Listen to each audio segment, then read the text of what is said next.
Sai Ram children, I hope you all are fit and fine at your places. So children, today in our Hindi class we are going to start with our new chapter in Hindi, पाठ 12 जब मुझको सांप ने काटा। 10 और 11 पाठ हमारा deducted syllabus में है। So last we have done chapter 9 and today we are going to start with our new chapter 12 जब मुझको सांप ने काटा। So children, let's start with our new chapters. Okay children.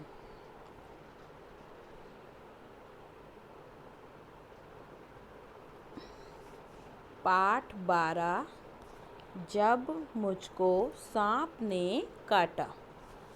एक दिन मैंने अपने अहाते में एक छोटा सा सांप रेंगते देखा। एक दिन क्या देखा मैंने? छोटा सा सांप रेंगते देखा। वह धीरे धीरे रेंग रहा था। मुझको देखते ही वह भागा। आप किसी कीड़े को जब देखते हैं तो आप घबरा जाते हैं, जैसे उसी तरीके से एक छोटा सांप का बच्चा रेंग रहा था।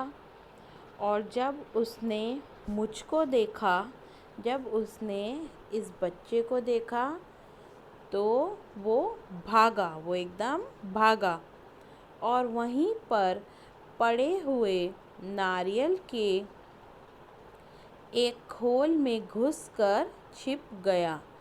और फिर वो वहीं पर पड़े हुए नारियल के एक खोल में घुसकर क्या हुआ? छिप गया। ठीक है। क्या देखा? एक दिन मैंने अपने अहाते में एक छोटा सा सांप रेंगते देखा। वह धीरे धीरे रेंग रहा था। मुझको देखते ही वह भागा, वो मुझको देखते ही भागा और वहीं पर पड़े हुए नारियल के एक खोल में घुसकर छिप गया। नारियल का खोल क्या होता है? जो नारियल होता है ना, उसका जो ऊपर का जो पार्ट होता है, उसको जब हम तोड़ते हैं तो उसके दो हिस्से हो जाते हैं। तो उसके एक खोल, मतलब उसके जैसे दो हिस्से हुए, तो उसका जो एक पार्ट है उस खोल के अंदर वो घुसकर छिप गया। मैंने पत्थर का एक टुकड़ा उठाया। वो कहता है मैंने पत्थर का एक टुकड़ा उठाया और उससे नारियल के खोल का मुंह बंद कर दिया। अब उसने एक पत्थर उठाया, जितना बड़ा नारियल का खोल होगा उसने उतना बड़ा एक पत्थर उठाया और क्या करा? उस नारियल के खोल का जो मुंह है उसको बंद कर दिया, मतलब उसको ढक दिया। उसे लेकर मैं नानी के पास दौड़ गया। अब ये उसकी कौन है? नानी। ये कौन है? इस बच्चे की नानी। और वो क्या करने लगा? वो उस खोल को, नारियल के खोल को पत्थर से ढककर कहाँ लेकर दौड़ा? अपनी नानी के पास लेकर दौड़ा। Now come to next page.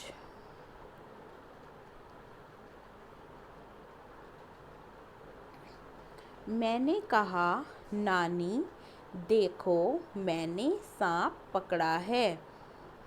अब वो बच्चा क्या कहता है? देखो नानी मैंने सांप पकड़ा है। नानी चीख उठी, सांप! नानी एकदम से चिल्ला पड़ी। वह इतना घबरा गई, वो इतना घबरा गई कि लगी ज़ोर ज़ोर से चीखने पुकारने। वो इतनी ज़ोर ज़ोर से चीखने लगी, पुकारने लगी। नाना ने सुना तो अंदर से वो दौड़ कर आए। उस बच्चे ने उस सांप को इतनी आसानी से उठा लिया कि उसे लगा कि कुछ होगा ही नहीं, पर ऐसा नहीं था। नानी ने जैसे ही सांप का बच्चा देखा, वो इतना घबरा गई और इतनी जोर से चीखने पुकारने लगी। जब नाना ने सुना तो क्या देखा, अंदर वो दौड़ आईं। जब उन्हें पता चला कि नारियल के खोल के अंदर सांप है। अब क्या हुआ कि जब उन्हें पता चला कि नारियल के खोल के अंदर सांप है, नाना जी एकदम दौड़ते हुए बाहर आए।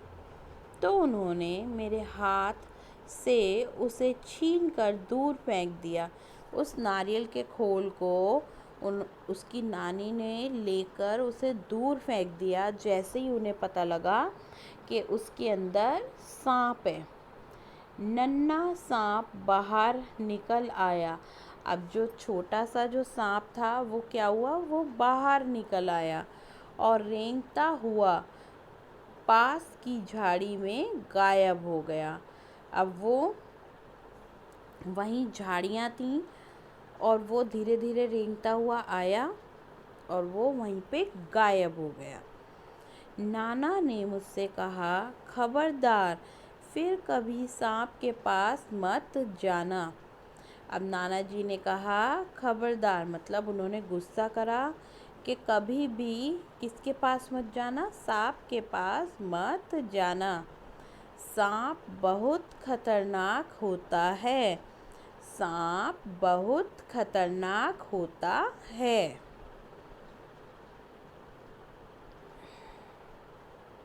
Now come to next page.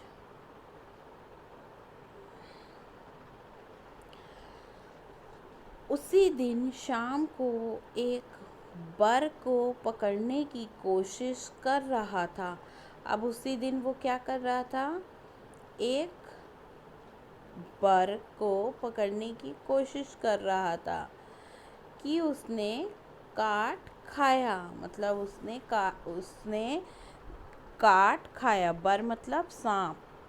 बड़ी जोर से दर्द उठा। मुझे दर्द से कराहते देखकर नानी ने सोचा कि मुझे सांप ने काट लिया।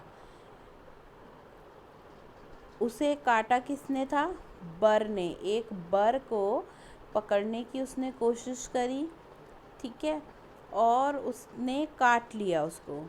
और मुझे दर्द के कराहते देखकर नानी ने सोचा कि मुझे सांप ने काट लिया।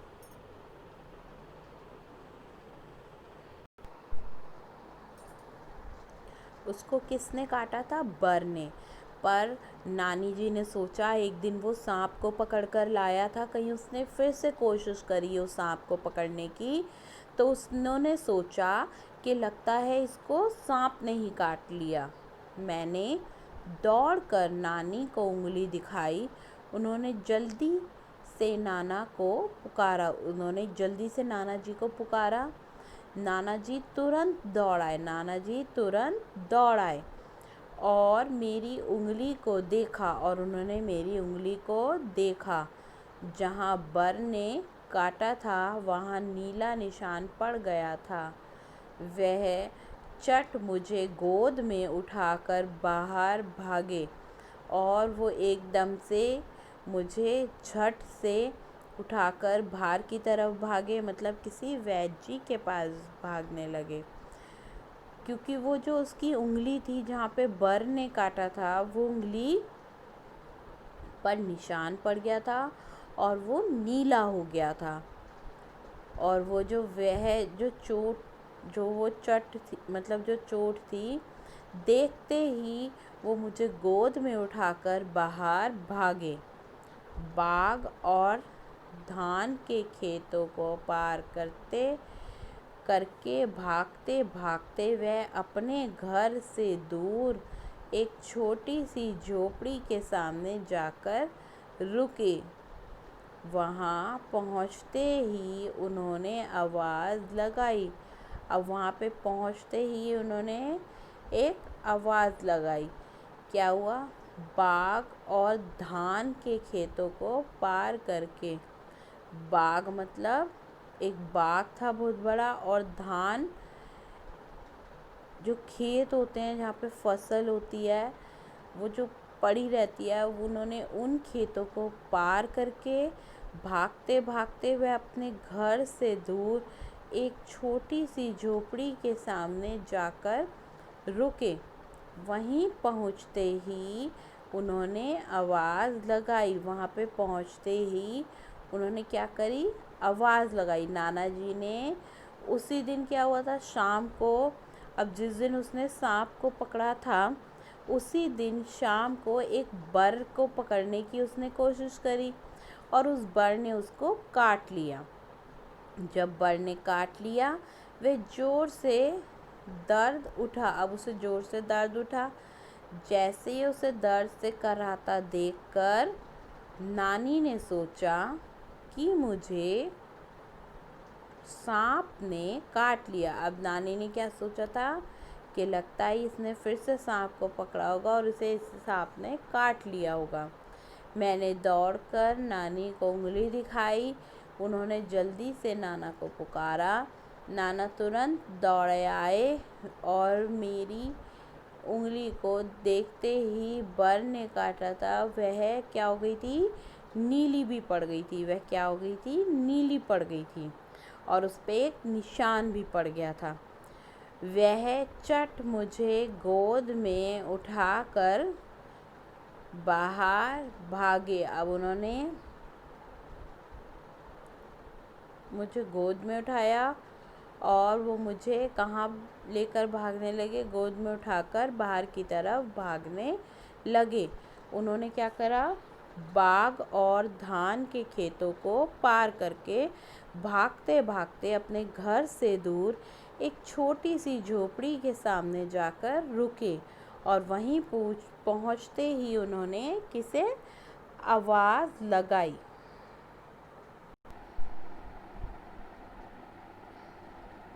अब क्या हुआ, एक बूढ़ा आदमी बाहर निकला। अब क्या हुआ, जब उन्होंने आवाज़ लगाई तो वहाँ से एक बूढ़ा आदमी बाहर निकला। वह सांप के काटने का मंत्र जानता था। अब उन्हें एक मंत्र पता था, अगर कोई सांप काट ले तो क्या मंत्र बोलना चाहिए। नाना ने उससे कहा, इस बच्चे को सांप ने काट लिया।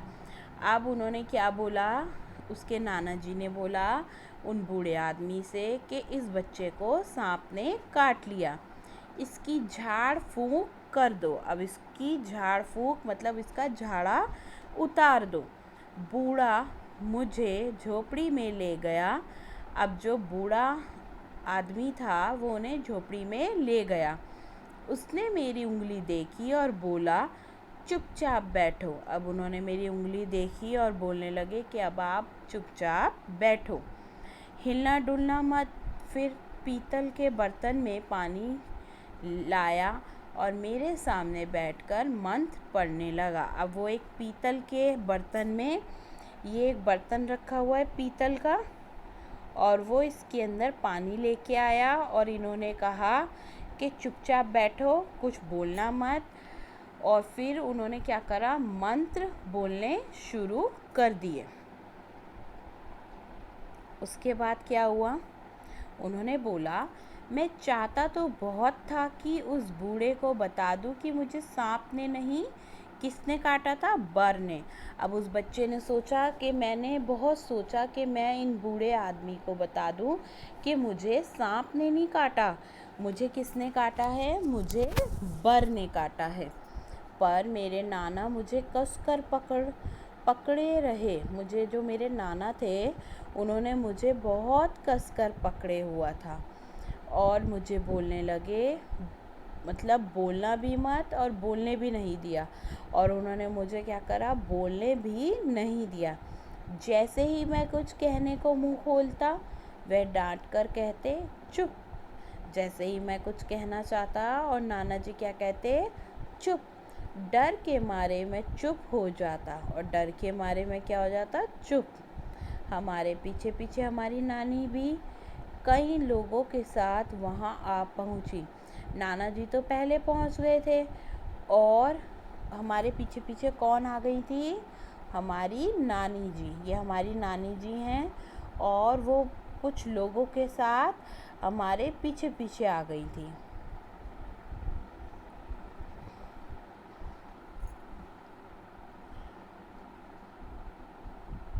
अब क्या होता है, जब सब लोग उदास खड़े देखते रहे, जब सब लोग बहुत उदास थे और खड़े होकर देखते रहे, तब तक मेरी उंगली का दर्द जा चुका था। अब मेरी उंगली का दर्द जा चुका था। फिर भी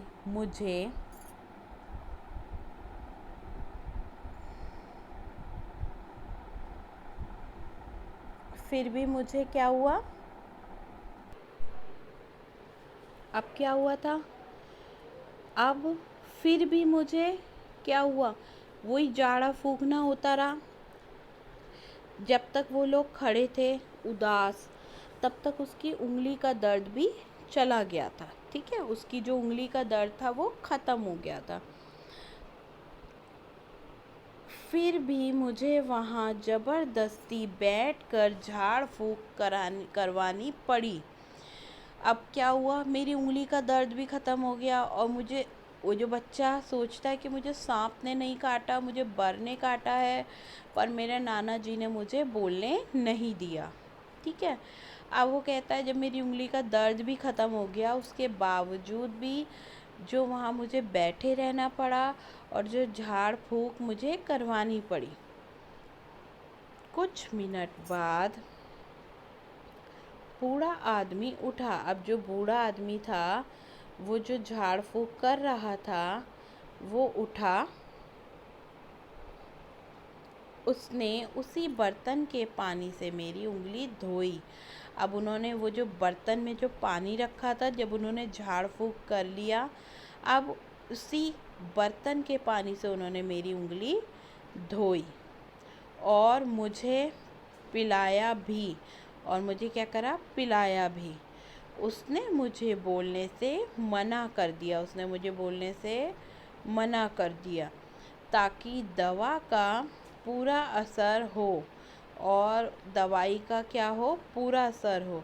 उन्होंने मुझे बोलने से भी मना कर दिया और जो उस बर्तन के अंदर जितना भी पानी था वो मुझे उन्होंने पिलाया भी। उसने मुझे बोलने से मना कर दिया ताकि दवा का पूरा असर हो। फिर भी नाना से बोला, जय हो भगवान की, अब बच्चा खतरे से बाहर है। अच्छा हुआ आप समय रहते मेरे पास ले आए, बड़े जहरीले सांप ने काटा था। सब लोगों ने बूढ़े को उसके अद्भुत इलाज के लिए बहुत बहुत धन्यवाद दिया। घर लौटने के बाद नाना ने उसके लिए बहुत सी चीज़ें भेंट में भेजी। जब उन्होंने सारा जहर निकाल दिया, उन्हें तो यही लगा कि उसे सांप ने काटा, पर उसे तो सांप ने काटा ही नहीं था। और सबने उनका धन्यवाद भी करा, वो जो बूढ़े हुए आदमी थे। और उन्होंने ये भी बोला, जय हो भगवान की, जितने जहरीले सांप ने काटा था, अच्छा हुआ आप इसे टाइम पे ले आए। और फिर वहाँ जितने भी लोग खड़े थे, उन्होंने इलाज को देखते हुए उन बूढ़े आदमी का बहुत धन्यवाद किया। घर लौटने के बाद नाना ने उसके लिए बहुत सी चीज़ें भेंट में भेजी। उन्होंने क्या भेजी, बहुत सी चीज़ें भेंट में भेजी। ठीक है, नाउ क्या तुम जानते हो, सांप अपना भोजन चबाते नहीं हैं। जो सांप होते हैं वो अपने भोजन को चबाते नहीं हैं, वह भोजन साबुत निकलते हैं। जो भी भोजन होता है उसे मुंह में डालते हैं और उसे ऐसे ही निकल लेते हैं, चबाते नहीं हैं। सांप कभी बढ़ना बंद नहीं करते। जो सांप होते हैं वो धीरे धीरे बढ़ते रहते हैं। सांप नाक से नहीं सूंघते। जो सांप होते हैं वो कभी भी नाक से नहीं सूंघते। सूंघने के लिए सांप जीभ का इस्तेमाल करता है। एक टंग होती है, वो बार बार निकालते हैं, वो उससे सूंघते हैं, नाक से नहीं सूंघते। सांप के कान नहीं होते। सांप के जो कान होते हैं, जो ईयर्स होते हैं, वो नहीं होते। इसलिए सांप बीन की धुन सुनकर नहीं नाच सकता। वो जो बीन की जो धुन है वो सुनकर कभी भी नाच नहीं सकता। वास्तव में वह बीन बजाने वाले सपेरे से डरकर अपनी फन फैला लेता है और लोग समझते हैं वह झूम रहा है। जो उसका जो फन होता है, जब सांप के आगे बीन बजती है तो वो ऐसे ऐसे हिलता है, वो कोई नाचता नहीं है, क्योंकि उसके तो कान ही नहीं होते। उसे वो जो सपेरा होता है, जब वो बीन बजाता है उसे उससे डर लगता है और वो क्या करता है, वो अपनी फन को फैला लेता है और लोग सोचते हैं कि वह झूम रहा है। सांप दूध नहीं पीते, सांप दूध नहीं। कुछ सपेरे सांप को जबरदस्ती दूध पिलाते हैं। जो कुछ सपेरे होते हैं ना, सांप को जबरदस्ती दूध पिलाते हैं, पर वो दूध नहीं पीते। मतलब शौक से, जैसे डॉग होता है वो शौक से दूध पीता है, पर सांप दूध नहीं पीते। इससे सांप मर भी सकता है। दूध पीने से जो सांप होता है वो मर भी सकता है। भारत में लगभग 50 तरह के सांप जहरीले हैं। अब भारत में कितने कितने सांप हैं? 50 तरह के सांप जो हैं वो जहरीले हैं, पर सिर्फ 4 सांपों के जहर से आदमी को खतरा होता है। 50 तरह के सांप हैं जो जहरीले हैं, पर 4 जो सांप होते हैं वो ऐसे हैं जो इतने जहरीले होते हैं जिससे आदमी को खतरा होता है। आई होप आपको सांप के बारे में कुछ क्लियर हुआ होगा कि सांप अपना भोजन कैसे करते हैं। वो कभी बढ़ना नहीं सोचते, वो कभी बढ़ना नहीं रोकते और वो बढ़ते ही रहते हैं। वो कभी भी नाक से नहीं सूंघते, वो हमेशा अपनी जीभ से सूंघते हैं। उनके कान नहीं होते, इसलिए सांप अपनी बीन की धुन जानकर वो बीन बजाने वाले सपेरे से डरते हैं। सांप दूध नहीं पीते, सांप को दूध पसंद नहीं होता, उससे क्या होता है, सांप मर भी जाते हैं। पर कुछ सपेरे सांप को जबरदस्ती दूध पिलाते हैं। भारत में कम से कम 50 तरह के जहरीले सांप हैं, पर सिर्फ 4 सांपों के जहर से आदमी को खतरा होता है। ओके चिल्ड्रन, आपको पार्ट 12 लिखकर आपको 10 कठिन शब्द लिखने हैं। ओके चिल्ड्रन, पहला कठिन शब्द है आपका सांप। पहला कठिन शब्द है आपका सांप। ओके, दूसरा है आपका पत्थर। दूसरा है आपका पत्थर। ओके चिल्ड्रन, थर्ड नारियल। थर्ड नारियल। ओके चिल्ड्रन, पहला सांप, दूसरा पत्थर, तीसरा नारियल,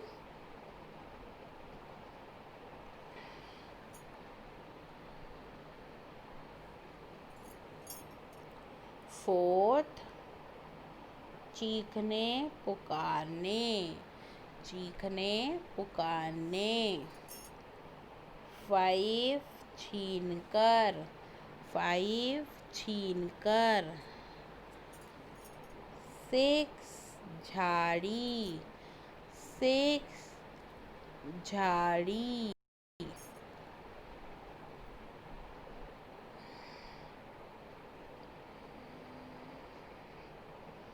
7 खतरनाक। 7 खतरनाक।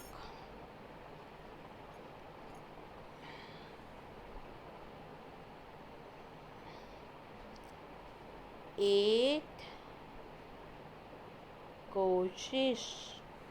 8 कोशिश। 9 ungli, 9 ungli. Now come to 10.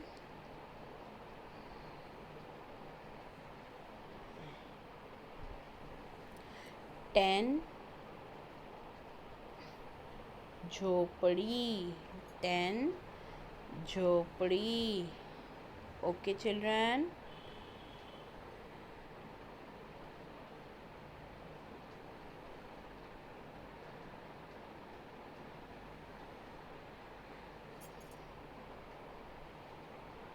These 10 कठिन शब्द you have to write in your Hindi fair notebook. Okay, children, and I will send you PDF also. Next part of the book, exercise in book, we will continue in our next class. So children, till then you do complete your Kathin Shabd, and thank you children, and bye.